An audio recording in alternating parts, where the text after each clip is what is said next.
Coffee is one of the world's largest booming industry with over 2.25 billion cups drank daily.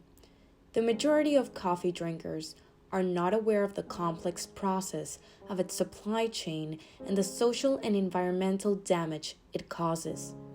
Coffee is extremely vulnerable to the impacts of climate change in the agricultural spectrum. Agriculture is a major driver of deforestation around the globe. Coffee production currently occurs on 10.5 million hectares of land, but this could double by 2050 due to the increasing coffee demand. Coffee processing also involves the contamination of water, representing a major source of river pollution and enormous amounts of waste during the manufacturing process. Aspiring to give birth to a more sustainable future. Big leaders of the world, whether they're large corporations or influential people in general, are trying to teach the younger generation as a whole why shifting towards sustainability and implementing these practices are so important. Ask yourself this: if we don't act now and we don't start implementing sustainable practices, how are we going to prosper within our planet and our economy in general? There is little evidence that coffee roasters, producers, and companies are maintaining their sustainability goals and are unable to meet consumer demands.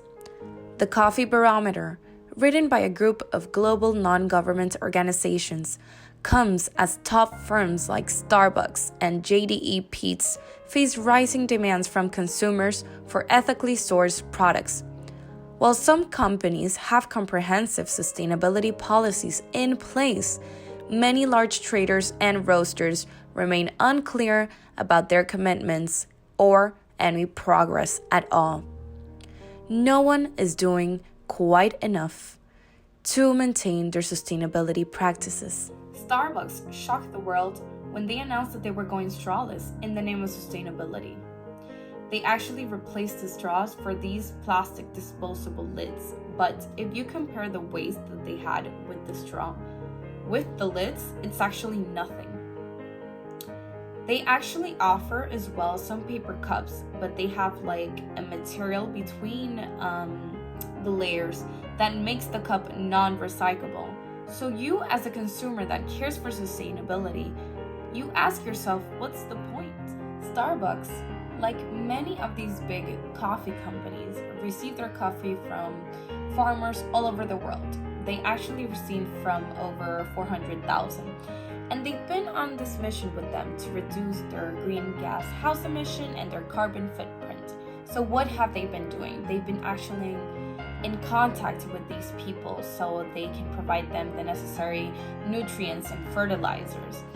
But as the leader in the food and beverage industry, I do believe that they should do more to reduce their footprint. The company could do this by installing or providing their partners with solar panels or renewable wind energy, so that the manufacturing process of this coffee could actually come from renewable energy. But they should actually tackle a big issue, which is harming a lot these rivers and contaminating the water. So what about creating a big filtering system of the water of the rivers so they can actually make sure that the river stays with clean water? And what about actually creating cups? Like, if the company is going to create paper cups, they should create cups that are 100% recyclable. If not, there is no point. If we, the consumers, want our future to be greener, we should work with these large corporations to buy reusable cups or stainless steel cups, take them to these shops, and actually use them instead of buying cups that are made out of paper or these types of materials like plastic. It is easy to say and difficult to practice. Consumers need motivation and incentives to begin changing their attitudes and behavior to become more sustainable and bring their reusable cups to the coffee shops. Starbucks and other companies can initiate a campaign that would offer discounts to customers who bring their own reusable cups and straws by a small percentage. Every little effort counts, and we need you to join us in our sustainable pledge.